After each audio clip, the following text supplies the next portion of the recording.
Hi అండి. ఆగండి, ఆగండి, ఆగండి. నేను ఒక మంచి అప్డేట్ అయితే మీకు తీసుకొచ్చానండి. యూట్యూబ్ నుంచి ఒక మంచి అప్డేట్ అయితే వచ్చింది. ఆ అప్డేట్ మీకు కూడా వచ్చిందా రాలేదా ఒకసారి చెక్ చేసుకోండి. ఏంటి అంటే మనం వీడియోస్ పెట్టినప్పుడు ఆ వీడియోస్కి మెసేజ్ వస్తే ఆ మెసేజ్ అయితే మనం రిప్లై ఇవ్వాలి కదా. అవైతే మనం టైప్ చేసి పెట్టకుండా మనం వాయిస్ మెసేజ్ తోటి అయితే పంపించవచ్చండి. అది ఎలాగో ఇప్పుడు చూడండి. ఫస్ట్ అయితే మనం వైటీ స్టూడియో ఆన్ చేసుకొని మెసేజ్లకు అయితే వెళ్ళిపోదాము.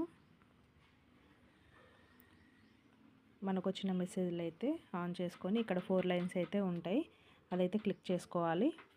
ఇక్కడ మనమైతే స్టార్ట్ అనే బటన్ అయితే స్టార్ట్ చేయాలి. Thank you sister, thank you so much. ఇలా యారో మార్క్ అయితే క్లిక్ చేసుకోవాలి. మెసేజ్ అయితే వెళ్ళిపోయిందండి. మీకు కూడా ఇలాంటి అప్డేట్ వచ్చిందేమో ఒకసారి చెక్ చేసుకోండి. ఓకేనా ఫ్రెండ్స్? థ్యాంక్ యూ అండి. బాయ్.